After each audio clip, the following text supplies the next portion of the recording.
The arrest of Stern Hu and 3 Rio Tinto colleagues is the trickiest possible problem for the Australian government.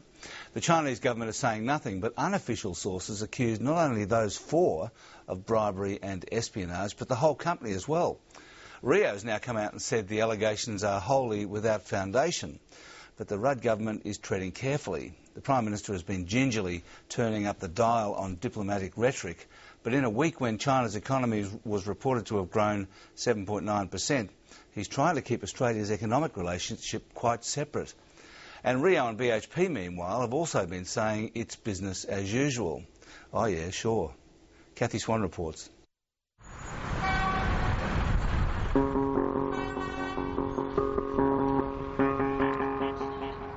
The arrest of Stern Hu and 3 other Rio Tinto employees 2 weeks ago, amid claims of spying and bribery, has sparked a huge ongoing diplomatic and political row.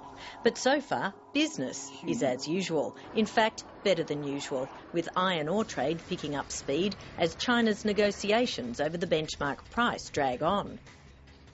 The Chinese, they wanted the price down more like 40 or 45%.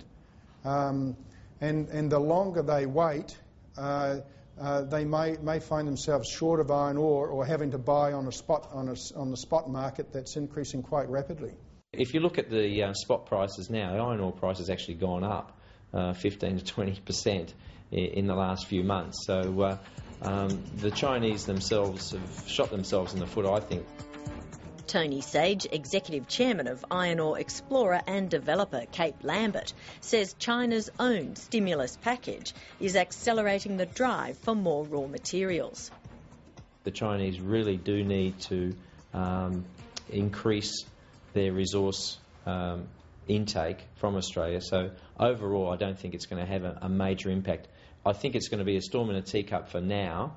This is really about the Chinese steel industry and the iron ore industry. I think China for many years has been angry about the huge increases in iron ore prices and has basically felt powerless to stop them. Former China Bureau Chief for the Financial Times, Richard McGregor, says China has taken a risk. I'm not sure how calculated it was, whether they really balanced the offence they would do to Australia and the damage they would do to the relationship with the policy ends that we think they're pursuing in this case, which is getting the steel industry and iron ore industries under control. Before China muscled up, Japan set the iron ore price. Chinese steel mills took the lead during the boom years, but after presiding over price hikes of more than 80%, they've had to step aside. And now the China Iron and Steel Association, which is basically the government, is calling the shots. For the miners, Rio had been leading the negotiations, but their team's now in jail.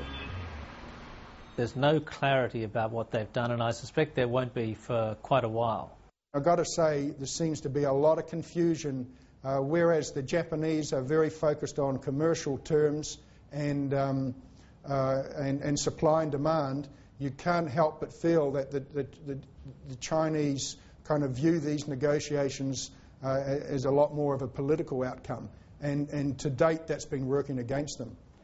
Tim Gerard, Senior Resource Analyst at Austock Securities, says, however, China needs iron ore, and what they've stockpiled is basically what's needed for production. Stocks don't seem to be at abnormally high levels, so I think even if it comes off a little bit, we wouldn't expect a dramatic fall. China's growth is picking up speed and clocked in at just under 8% in the June quarter. And that's helped push up Rio Tinto's global iron ore production by 8% in the last 3 months, with its Pilbara operations up 11% to 53 million tonnes. Rio had very, very strong iron ore exports to China in May and June, extremely strong.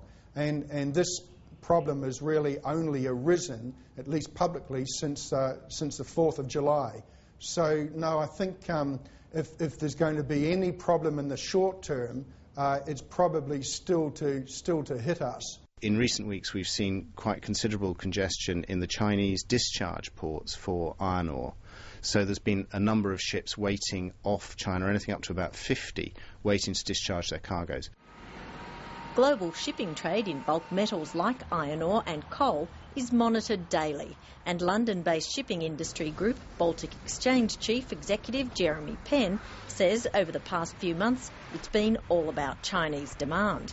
But in this interview from last week, there had been some change in ports of origin. Well, I think we've certainly seen a recent softening of demand from the Australian ports from the last few days or week or two, but we've also seen a lot of fixtures from Vale, from Brazil, to China, as many as between 8 and 12 in the last 36 hours.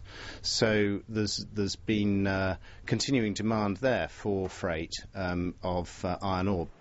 In the absence of a negotiated contract price, Rio says it's still selling high levels of iron ore to China on the spot market. What's called the fines price last year was $90 a tonne. That's come down 33% to $60 a tonne. And frankly, we thought it could have come down as low as 50, and I think the Chinese were hoping they could have negotiated as low as 50. In a statement released Friday, Rio also said allegations its employees were involved in bribery at Chinese steel mills are without foundation. Given the rhetoric from the Chinese government, it's almost certain that the Rio employees, including Mr. Hu, will be charged. They'll be tried, in as much as China tries cases. It's not an adversarial system. I don't think anyone in the industry knows exactly what's going on until the Chinese put up a case. The concern now for Australians doing business with China is whether what's seen to be normal and legitimate practice here is viewed in the same light over there. Our ongoing negotiations haven't changed. They haven't pulled back in wanting to do deals with us here in Australia and in Africa. So that hasn't stopped. However, from our point of view, we're going to be very careful in what we say and what we do and how we conduct our business with them. Cape Lambert, which sold its namesake mine to the Chinese for $400 million last year, has now modified the way it's handling ongoing negotiations for the sale of assets here and in Africa. Yeah, look, very different. Obviously, everything we do, we back up in writing. You usually have a trust factor when you're dealing with companies and individuals over in China. But while supply-demand dynamics are heading back in favour of the miners, a shortage of trust in the long term may be costly.